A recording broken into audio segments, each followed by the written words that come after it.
Welcome everyone to AbbeyCast. Today is Thursday, August 5th, 2021, and we are very grateful to have with us Frater Jeff Himes. Jeff, thank you so much for joining us today. Oh, thank you, Andrew. This is a pleasure. It's Absolutely. a pleasure. And we see each other enough around the Abbey. It's Yes, we great do. that we actually sit down for a podcast conversation where other people can get to know you a little bit and get to know your spiritual journey. So thanks for being with us. Thank you so much. I'm glad to be here. So the title Frater, could you explain to us what that means? It sounds like father, but it's not. So Yeah, frater is actually Latin for brother, and it really means a brother who's on the way to the priesthood. Okay.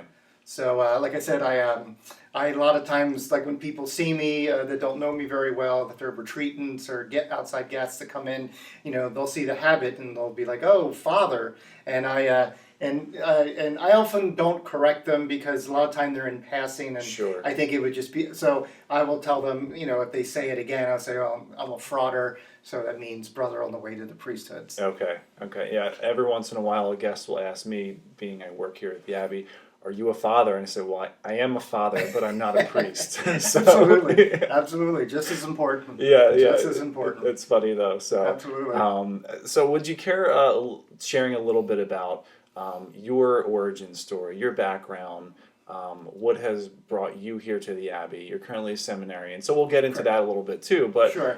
Maybe so the people at home can get to know you a little bit. Sure. Where did you grow up? Okay. And maybe you want to start from there. Absolutely, Sure. yes. I'm born and raised in Chester County, specifically Downingtown, Pennsylvania. Okay. So I spent most of my early life in Downingtown up until after graduating from Downingtown High School, which was one school at the time. Okay. So now they have it split up into two schools. Okay. It was a behemoth school when I went to it, Uh-huh. and it's even more larger now with the size of the population of students. Okay. So, but I grew up in Downingtown. Then I also lived in Westchester, Pennsylvania, as well. So, so I spent most of my life in Downingtown and spent a portion of the time in Westchester. So this is truly your backyard. This is truly my backyard, Yeah, absolutely. yeah. And so, So can I ask you real quick? sure. Growing up in the area, did you know about the Abbey? I did not. Okay. I did not. When I was pursuing a vocation, I had an interest in pursuing a vocation. Mm-hmm. I didn't know anything about Daylesford Abbey, and even though it is in my backyard. Yeah. It wasn't until I met someone that I worked with before coming into the Abbey. Her and her husband were Abbey supporters back in the 70s and probably 80s as well. Mm-hmm. So she's the one that introduced me to Daylesford Abbey. Okay, very cool. And I'm sorry, I interrupted you in what you were saying. No, not at all. No. Okay. Yeah, exactly. So that's how I heard of Daylesford Abbey, was from Okay. a friend, a co-worker. And I was very glad that she introduced me to the Abbey. Yeah, great. So your family, did you experience faith in the household? Was that like a big part of your upbringing? Yeah, no, unfortunately it wasn't. Okay. At least with my mother and father. I mean, Okay. my immediate household was very unreligious experience. Okay. The only time we would go to church would be at weddings and funerals. Okay. And it wasn't my immediate parents, but my grandparents, my mother's parents, were religious. Okay. And my grandfather was Catholic, and my grandmother was Baptist. Okay. So it was kind of an awkward pairing, at the time. Mm-hmm. And but it was from them that I really learned the basics of prayer. Okay. And received my first Bible. Okay. And even had my little glow in the dark cross that that I would put on my bedstand, just right next to protect me, I guess. When I was So was it like kid. a general Christian exposure? Was it more Catholic? Was it more Baptist? It was definitely a more generalized Christian exposure. Okay. My grandfather wasn't very practicing Catholic. Okay. And my grandmother was a little more practicing in her Baptist tradition, and she would have friends that would come over to the house, and they would pray and talk together, and so I kind of picked up most of the religion background from her. Okay. Yeah. Very nice, nice. And now your spiritual journey. I always think our spiritual journey starts before our birth. You know, when we're conceived in the mind of God, right? Absolutely. At what point did you become attuned to the spiritual life, and at what point did you start to like kind of claim that as your own thing? Yeah, you know what? I guess right after high school, for me, my calling was to be a rock star. Okay. That was my calling. I'd like to get into that too. Yeah, so, exactly. However that weaves in. But so God had other plans. He laughed at that plan. It was probably during my mid-30s or so that I really felt God calling me, nudging me, so I really felt it was undeniable presence that I needed to pursue this religious thing, which again was never really a great part of my life earlier because I was into music and other things. But it was my mid-30s when I really felt God calling me, and so I started to pursue my faith background around that time. Okay. And now you mentioned you had wanted to be a rock star. Yeah. Can you share a little bit about that part of your journey? Sure. Yeah. When I was graduating high school, I was in a rock band. Awesome. And so I spent most of my time playing music and practicing the guitar. Awesome. I did a lot of shows in the local area, the tri-state area, and our band was pretty popular for the local Philadelphia area. Yeah, and it's a great music scene here. Yeah. I mean, it's a top 5 SoundScan market, which is a great music market. And so for us, we had a lot of exposure to some of the bands that were coming out of the area at the time. Yeah. And this would have been like the long hair rock and roll kind of stuff. You know? Did you guys get to open for anyone in particular? We never got to open for any large bands, but we got to open for some bands that were getting some MTV exposure back in the day. Yeah. So they were kind of on the smaller tier level. So they Sure. weren't as well known as some of the arena size bands that you would hear on the radio or anything. Yeah. But they were smaller size tier bands, and so we had some pretty good success opening up for some of those groups. Awesome. Yes. Awesome. Yeah, it was great. So I spent most of my life up until that point. This would have been probably up until my mid-20s, playing music. And spending a lot of time dedicating myself to the instrument of guitar, and just immersing myself in that environment of the music world. Okay, so were you self-taught on guitar? Did you take lessons? I took lessons. Yeah, I took lessons. I took lessons was starting probably about 13 or 14 years old. Okay. And I would go into Westchester, and there was a couple music studios that were in there, and I had some really great music teachers, and I really looked forward to going to the lessons every week. So yeah. And I spent a lot of time. I would spend up to 4 or 5 hours a day just practicing the guitar. Wow, very cool. Acoustic, electric, classical. Mostly electric. Electric. I did have an acoustic, but I wanted to really make a lot of noise. Yeah. So and when you're 13 years old and you have something that makes a lot of noise, you're happy with that, Rock yeah, on, rock. Yeah. Absolutely. You and Father Zag, the rockers at Daylesford Abbey. Yes, absolutely. We're brothers. We just didn't know about it. Yeah. So we both, I really wanted to, I really thought that my music career was going to take off. I mean, after graduating high school, I didn't go to college right away. I went out to Los Angeles, California. Okay. And so I wanted to continue my music career. So you really did it. You took that leap of faith. I took that leap of faith, not knowing anyone out there. I mean, luckily, my dad was very resourceful and helped me kind of, get my feet on the ground out there. He came out with me, moved out with me for like a couple weeks, and just to help me find an apartment and just kind of. I did have a reason for going out there. I was accepted to a musician school. Okay. It was called Musicians Institute. Okay. And it's based in Hollywood, California. So I did have a kind of an impetus to go out there. I was really just throwing myself into the wind, I felt like, this was the right thing to do. the band broke up, everyone was going off to college or, getting seriously involved in relationships. So That's the place to put yourself too, in LA and Hollywood. I mean, absolutely. Yeah. Absolutely. I mean, So, short of what, Nashville maybe? yeah, right? New York. So it's like, New York, Nashville, and Los Angeles. Mm-hmm. And even to this day, those three markets are still the strongest markets in the country to go to. If you're looking to be an actor or to immerse yourself in the entertainment industry. Right. Yeah, that's where I went out there a lot of times on vacation, so I knew the area. It wasn't like I was going out blindly. I mean, I knew the area pretty well and felt comfortable, but to go out there, be by myself was a whole nother story. Okay, that's certainly an adventure. And now you said that college came after. College came after. So after Los Angeles, I spent about 15 years in the music industry. Okay.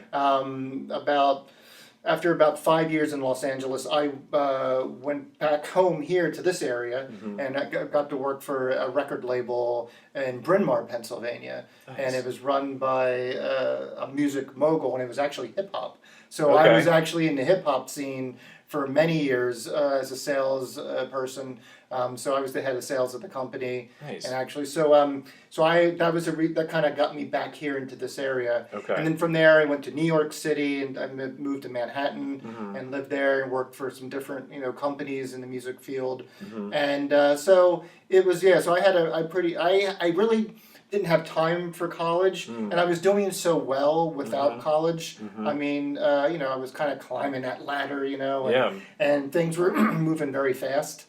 And so, but college was always on the back of my mind. I was like, gosh, I wish I would have went to school, because you start facing your limitations when you don't have the college experience. Especially in the professional world. People that have college backgrounds and degrees would get more, get the better jobs. And so I mean, everything that I did was just very, I was all just pure blood and sweat and tears. And I'm curious how many kids in college would have done crazy things to have your life working in the music industry, living in LA, right? Like, absolutely. Here they are, like, outside looking in, be like, oh man, I wish I could be this guy. Yeah, it's like, why do I have to write this paper? This guy's having fun in California. Yeah, he's getting paid to party, right? He's getting paid to party, yeah, absolutely, yeah. Wow. So again, and that was kind of almost my line of thinking too. I was like, well, I'm doing so well without college, and so let's just see how far this goes. Okay. And eventually, you hit the ceiling where you only get so far, pay scale and just job experience level. So I was starting to regret my decision not to go back that I didn't go to school right away. Okay. After high school. So it was a reality check, definitely. Okay. So when you were working in the music industry and entertainment industry, were you sensing like the call of the spirit in any conscious way, like that religious life might be a thing, or I feel as if there's something bigger for me here? Absolutely. Okay. It was definitely that there's something bigger, and I just did not know what it was. That happened when I was in New York City, actually. Okay. So about halfway through my experience in New York City, I started feeling like, what am I doing with my life? I'm in this very crazy, hectic, fast-paced entertainment world where it's kind of like swimming with the sharks, and it's a very, it's a very tough industry to be in.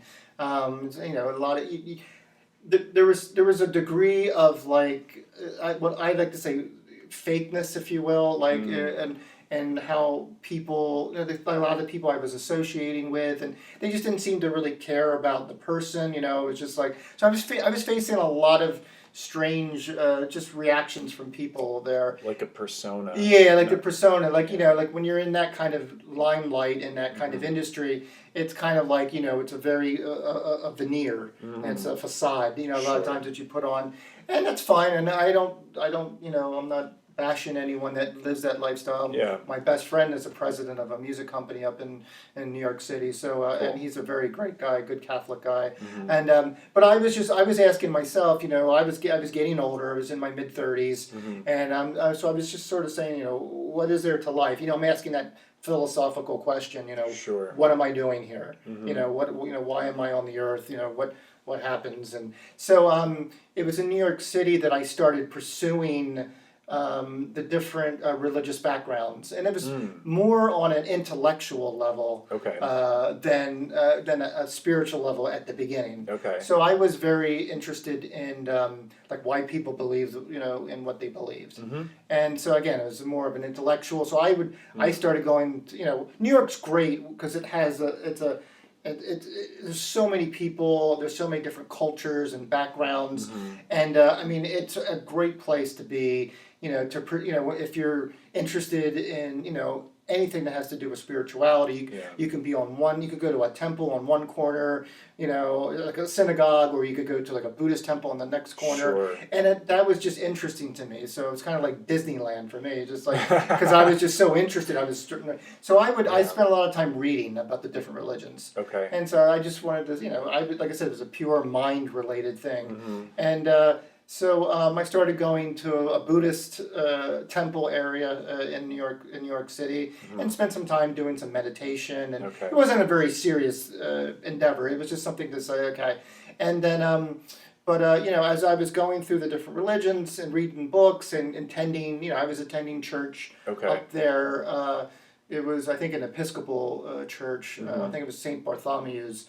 An Upper West Side. I guess it was at the time. So I started feeling, as I was going and doing that, I started feeling this deeper experience, it was really when I started reading the Gospels one day in my room. I lived in the West Village, and I was in my room, laying on my bed, and I opened up to the Gospel of John. That I was reading, the words of Christ, and it just, something just kind of just like hit me. Like, I was just like, okay, I feel this. Yeah. This is real to me. This is true. This is true to me. And so I literally said, okay, I want to be a Christian. Wow. And what do I have to do that? Yeah. And so that's where that started. So it would have been like mid-30s. Going through towards my end of my music industry career. And I was just dissatisfied. I was searching for something greater, something where I could be more service to people. And and so and then it was after spending lots of months and some years going to church up there. Like I said, it was an Episcopal church. But it was just I really felt God's nudgings for me at that time. So I knew something was brewing. Yeah, and your language is interesting to me because it's the contrast of saying that your initial inquiries into different religions were more cognitive, right? Yeah. Using your mind, your brain. But then this was something that you said was like feeling. Yeah, in your heart. For those of you that are only listening and aren't watching, Jeff motions to his heart there, and there is something that stands out. Within all world religions for sure, but particularly in that person of Christ, that speaks to the heart. And he's a love mystic, right? That's how Jesus existed, was a love mystic, even until that dying moment on the cross, getting his hands nailed in. He's loving those guards. It's not said, but we that's his disposition, right? Yep. And that inevitably is going to have an effect on our affect. So that's interesting to hear you use that kind of contrast in your language in describing that experience. Yeah, absolutely. So maybe we jump ahead a little bit, but how did you get cued into the Norbertines? Were you looking for maybe a diocesan experience versus a religious order? Would you mind sharing that part of your journey? Sure. Yeah. And I'm sorry if there was any piece in between that you don't want to skip over. Then no, absolutely. I think I'll mention real briefly that it was I came into the church late in my life. So I was about 40 years old when I came into the church at a archdiocesan parish, St. Elizabeth's in Upper Euclid. And that's Monsignor Mullen, who is the pastor there. So I came in. I received all the sacraments right around 40 years of age. So So what was that like? That was wonderful. That was I went through the RCIA program because again I was when I was in New York, it's like, I finally realized, it's like, I want to be a Christian. I want to follow Christ and dedicate myself to the Lord in whatever way possible I could at that time. But so I needed to go go through the RCIA program. So for me, I received all the sacraments.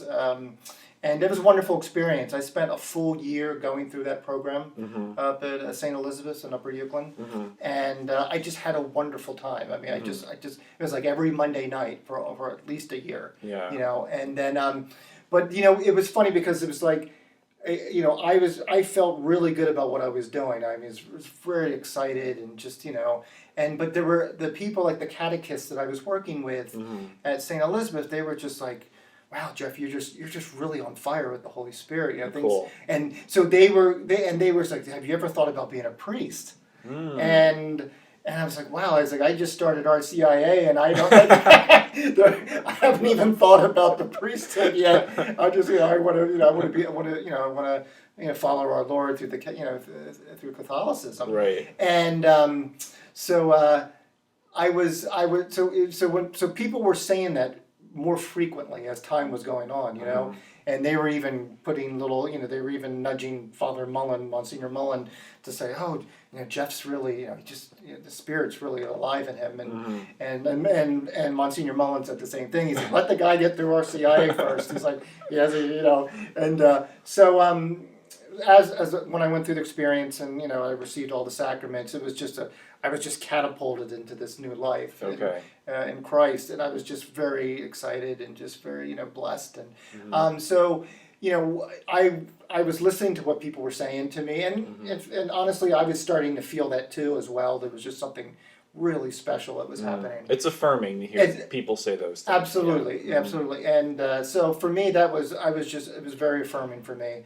I spent a lot of time in front of the Blessed Sacrament. Okay. In prayer, and I would go, I would go to some of the different parishes around the area, that had adoration at certain times that I was able to hit, and so I would spend a lot of time in front of the Blessed Sacrament and adoration, and it was. I would say there was a time when I went to Malvern Retreat House on a private retreat, and I was at adoration there, and there was something that I really felt God speak to me at that moment right then, and I said to myself, maybe I do have a vocation, there's something that really happening as a mystery to me, but it's like there's something really happening that's wonderful, and so I like that you acknowledge it as a mystery too, right? Yeah, absolutely, because it's a mystery even to this day. No matter where you are, whether you're you're sitting in a pew or you're at Vatican City. It's like the whole thing is still a mystery. It's a wonderful unveiling. Yeah, and there's something about. I don't know, I don't want to say, paint in broad strokes and say culture or society or whatever, but maybe it's just human nature. We seek certainty, right? It gives our ego a sense of, okay, everything's fine, everything's safe, and we need safety and security to some extent, but part of living is experiencing true freedom, and that's in part a submission to the idea that, I am not the end all be all. This world is much bigger than I am, right? This reality is much bigger than anything I can know. Absolutely, and that's a mystery. And that's a mystery, because that was a scary prospect for me, because I came from the entertainment world, and where it's all me, myself, and I, and I give myself the glory, and and you come and everything is rehearsed as a musician, right? Yeah, exactly. So I mean, so that's so it's even a greater mystery when someone with my music entertainment background and that started feeling kind of immersed into the world of Christ. So so it was around that. It was right around that time when I was in Malvern Retreat House that I really felt the Lord call me into a vocation. So I did anything that I knew that I could do. Is I spoke to my pastor at St. Elizabeth's about it. And he was like, This is Monsignor. This is Monsignor Mullen. Yes, I know he calls himself Father Mullen at this age, but at the time, Monsignor Mullen was just he was very supportive. He's like, okay, Jeff. He's like, you were just received into the church fully. He's like, let's let's do some more discernment, let's kind of, and which was a smart thing to do. And, let's not, because you can get caught up in that fervor, where you're just like, kind of like, and, but he was just like, let's just calm it down a little bit. He's like, and so I spent some more time in discernment, and again, I was in adoration, I was attending, my parish, and so he immediately, after we did a little bit more discernment period, he said, well, maybe, why don't you go down to St. Charles Borromeo Seminary, and they're having kind of a vocation weekend there. So that, I was like, okay, great, so he arranged for me to go down there, and so I went down there, originally to St. Charles. I mean, I really didn't know anything about about religious at that time, religious life, religious orders. I was thinking archdiocesan, because that's what I knew, coming into a parish, and so the whole world was still pretty new to me, how the different opportunities there are out there.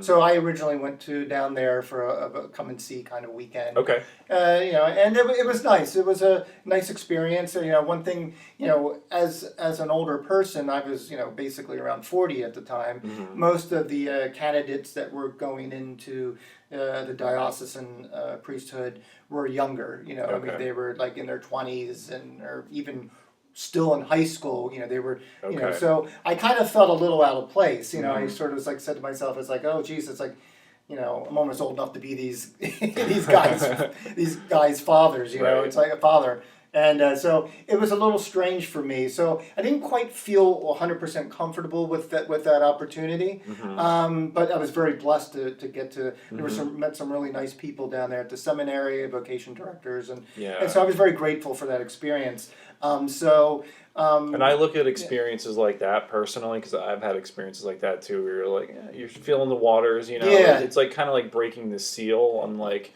okay, I'm willing to take action on this feeling that I'm having, or this thought, right? Absolutely. It's like a physical commitment and a physical stepping forth into Sure. Yeah. Absolutely. And so for me, I thought the experience was I was blessed to have it, but I knew for some reason it didn't feel like home to me. Like there was just something different. And like I said, whether it's just the age difference or Sure. So it wasn't until I was working for a United Way agency that took care of people that had dementia and strokes as a rehabilitation day center, basically. I met a worker there, a woman there, who was the one that introduced me to the Norbertines here at Daylesford Abbey.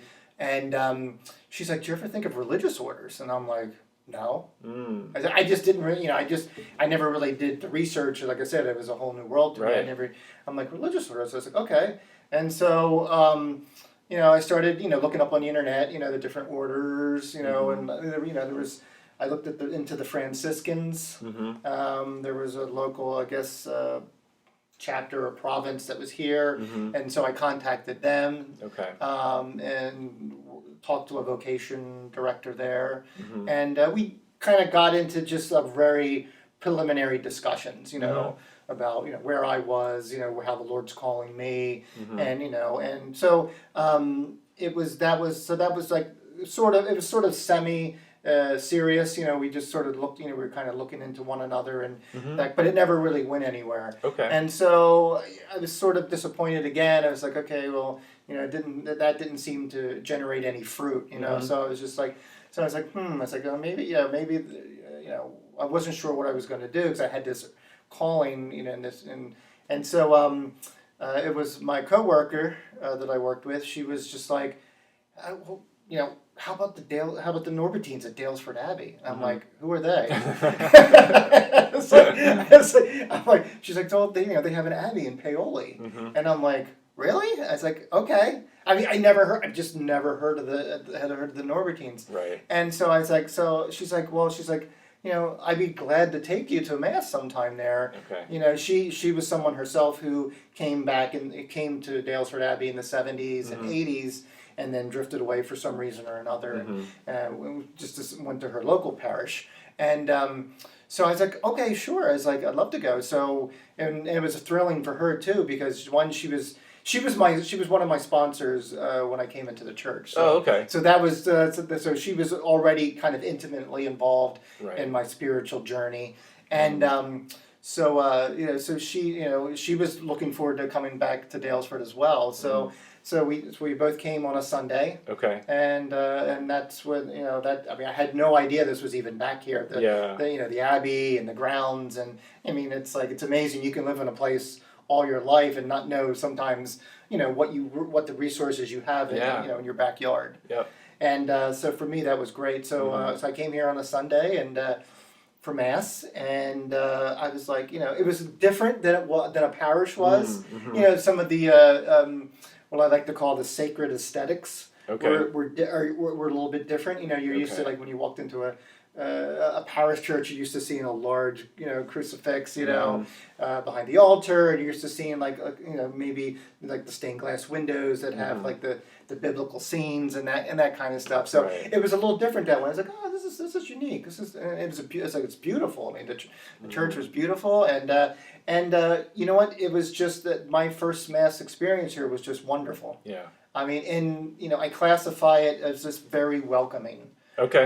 It's just, and that's kind of that word welcoming is sort of my definition and of what Daylesford Abbey is to me. And that word does get thrown around a lot here, but it's totally authentic in its use. Absolutely. It's not just a platitude. No. And it is really at the core of the Norbertine's charism and Absolutely. just the energy that this space here has. Absolutely. Yeah. And I felt it right away. And I remember, so it was it was something that we do every Sunday. Is that we always welcome new people to the church. So did you get welcomed? I did, Okay. and so for me that was that was just, I was like, whoa! It was just I mean, I was so pleasantly taken back because you don't get that kind of welcoming a lot of times in other places, and so for me that was just it was wonderful, and it was just and I remember it was actually the Christophers. Okay. It was actually Linda Christopher. God bless her. And she was sitting in front of me in the pew, and she turned around and she's just welcome to Daylesford Abbey. And I was just just very pleasant and nice smile, and I was just wow, that's great, thank you. And and I think she also said she's like we got to get you involved in the young men's group here, and I was just whoa, I was again, it was my first time here, and there was just such it felt like I was home, and just a welcoming spirit, presence. The people were just pleasant to me, and I was just completely blessed and happy. And I knew that I was this is going to be my new spiritual home someday. That's a very cool experience. Absolutely. Do you remember who the presider was or who gave the homily? I don't. I wish I did. I wish I knew that. Okay. I wish I knew. That would have been special if I could have still remembered that. Okay. But I just remembered that. I just remember that the homilies were just wonderful. Yeah. And we have a very good recognition, with our priests, our fathers, who just deliver a really great homily. They do. Each one of them, and so that's a blessing. But I was it was the congregation as a whole. Okay. That was just made me feel welcomed and at home. Yeah, and then at what point did you say, I think I'm interested in this community? Yeah, I started coming for probably another couple months, with my friend from work, and I just said to myself, okay, it's I've been searching for a vocation. God's been calling me to something, and maybe this would be it, So it just turned out that Father John Joseph was holding a vocation fair day, Mm. and I saw a flyer Mm-hmm. on one of the Abbey boards Mm-hmm. that said Sunday was an upcoming Sunday. Mm-hmm. It was a vocation get together. So for prospective people, Mm-hmm. so there would be people having vendor booths and that kind of thing, and Okay. so it was in the refectory, Mm-hmm. and so the whole refectory was decked out with different booths on the ministries that the Abbey provided, Mm-hmm. and I think maybe the IHM sisters might have been here and had a booth, Mm-hmm. So I came. I was like, oh, this is meant to be, and Mm-hmm. my friend's like, you got to go, Jeff, you got to go. I was Mhm. like, okay. It's like, sure. I was a little nervous, but I was just like, Right. and just because it's new to me, and Who wouldn't be? Right? yeah. It's like going on like a date. Exactly, absolutely. Yeah. Yeah, it's a first date. Job interview. Anything. Yeah. So I was like, okay. So I didn't know what to expect, but I came that Sunday when they had the vocation day after mass, and it was Father John Joe that saw me walking around, and saw me, and he came up to me and was just like, hey, hello, I'm Father John Joe. I see you're here to for the vocation fair. Do you feel God calling you? Mm. And I said to him, yes, I do. Well, I wouldn't be here if I did. Exactly. I was like, yeah, I'm just here for fun. But no, I mean, he was very welcoming. Sure. Again, it's that welcoming spirit, that presence. Yeah. And And the Norbertines are great at identifying when someone is like new and like going up Absolutely. and saying hello and introducing themselves and Absolutely. making them feel welcome. no, and You that, guys have a knack for that. and that's a blessing, and the spirit is alive and well, and so for me, he was the first one to kind of reach out, and he said, well, he's like, why don't you look around a little bit more, and the Norbertines had a booth as well, and there was a guy from this abbey, and someone from I think De Pere was out visiting, and so I spent some time talking to them, and just nice as can be, open, very welcoming, and it just felt like, again, it felt like longtime friends that that I ran into, and it felt great. And so towards the end of the day, Father John Joe said, well, he's like, if it's okay, he's like, I'd like you to come meet with me and talk about God's call for you. And I said, absolutely. Nice. Yeah, absolutely. So it was like your official invitation. Invitation to at least just to see where God's calling me. Yeah, not just see the Abbey and its worship, right? But like to actually see a bit more deeper. A bit more deeper into what religious life is all about. Yeah. And so and that was great. So I got together with Father John Joe like a few weeks later, and we talked about God's movement, my journey, my spiritual background or unspiritual background as it may be. Right. So we talked about everything, and and after a period of discernment, I felt and he felt that I was ready to talk about a vocation calling here with the Norbertines. Yeah. And that was wonderful. And so that was that I entered again, like I said, another process that was just God was calling me into this deeper movement. Right.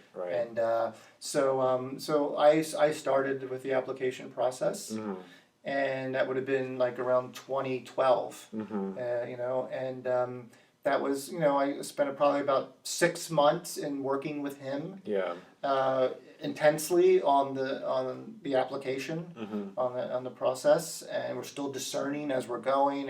Still to see if this is really what God's calling you to do. Yeah. And so that process went very well. Yeah. And I knew. I mean, I started getting. Father John Joe had me more involved with the Norbertine background that a lot of people with religious life, and so I was attending meals here, and I was attending different prayers. So I was attending morning prayer or vespers, and so I was getting more involved as time. And I believe Tom Christopher was getting me more involved in liturgy.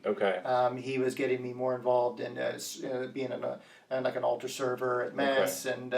Acolyting and that kind of stuff, and so I was as the vocation was as my application was being filled out and discerned, I was very intensely involved with the Abbey community. Yeah, yeah.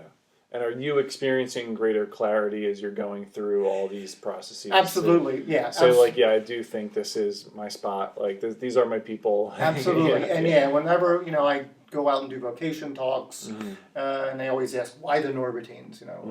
There's a lot of other religious orders. I say they felt like family to me.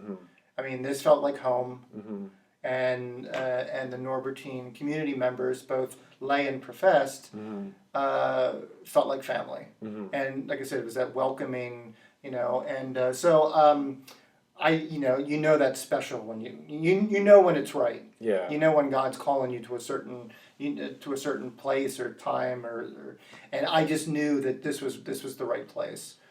Yeah, and that journey to God is really a homecoming, right? Because Absolutely. we come from God and return to God. Absolutely. Yeah, there is that sense of feeling at home. I think that's a good indicator of heading in the right direction. Absolutely, yeah. And that's true with people that will say work find the right career for themselves or the right job. I mean you'll know when the calling or the choice is the right one. It's an undeniable feeling, Kind of like reading the gospel. Absolutely, absolutely. Yeah, it's like reading the gospel. Absolutely, the truth is there. Yeah. And so for me, I felt very pleasantly secure with where God was calling me.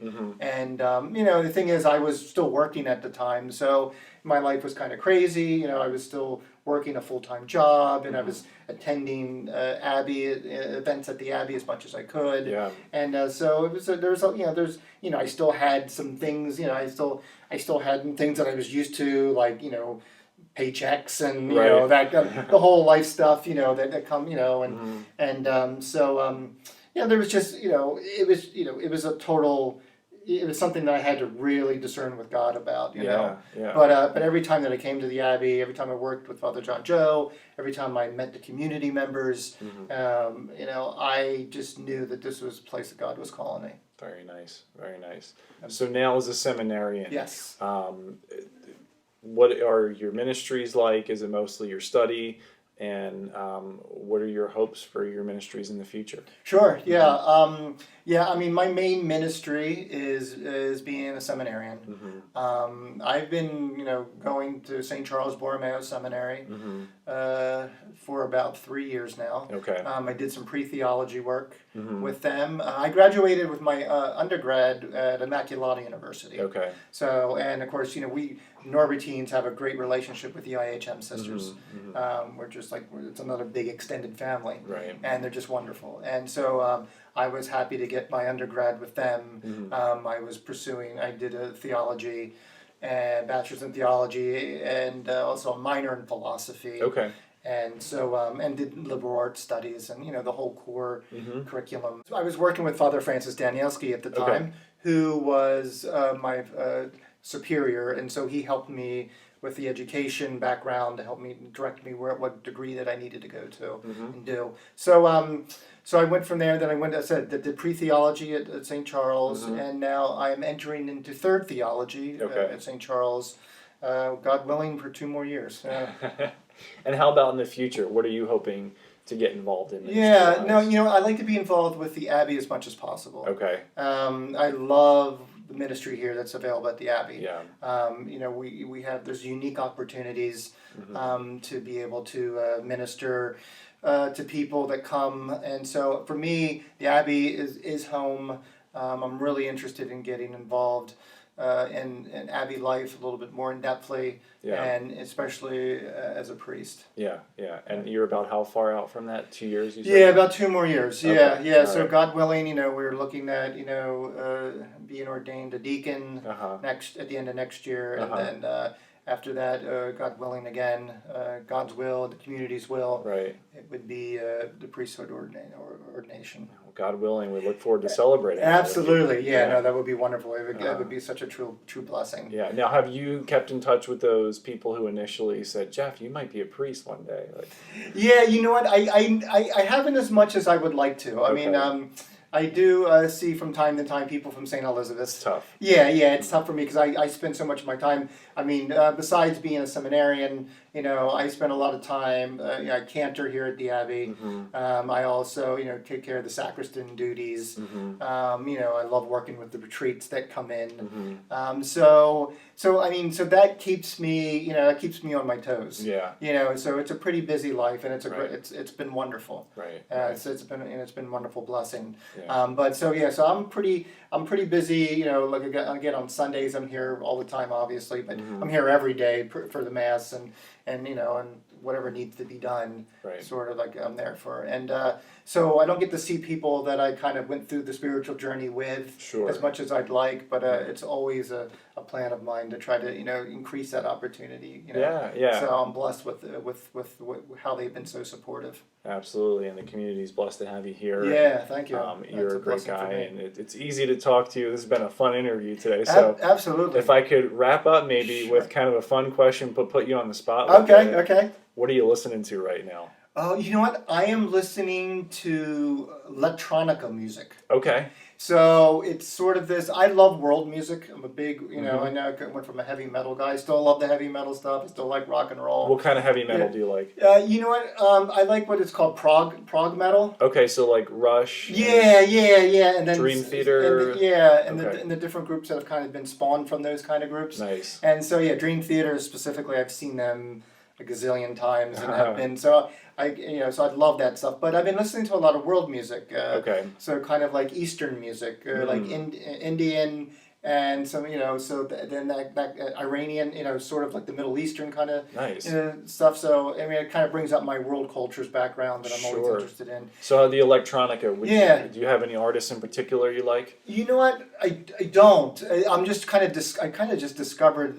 I mean, I knew about the music for years, right? But I never knew that a lot of this like sort of like the house music or like the deep bass kind of electronic music would intersperse some world music fusion into it.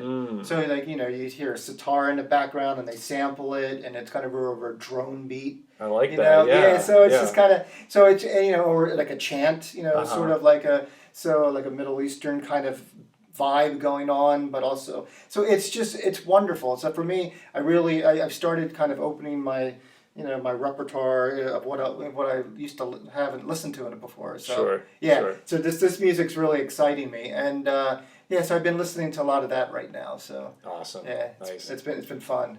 Well, it's been fun talking with you today, and thank you once again for joining us. And I hope everyone else that listens or watches this podcast will get something out of it. Surely there's a gem to find, at least one within Jeff's sharing of his spiritual journey. So we're grateful, Jeff, that you've been willing to open up and share that story too. And thank you, Andrew. Thank you for taking the time. Yeah. I'm very, very blessed to sit down with you, and this has been a great experience for me. Likewise. Total blessing. Yeah, this has been a great opportunity to have these conversations here through the AbbeyCast. Both for me personally, but then also for the Abbey, for the community, for the world, really. With social media now, anyone can tune in to what's going on here. So, it's a great opportunity. Anyone might be listening to your journey, and you never know who you might inspire with that. That's great.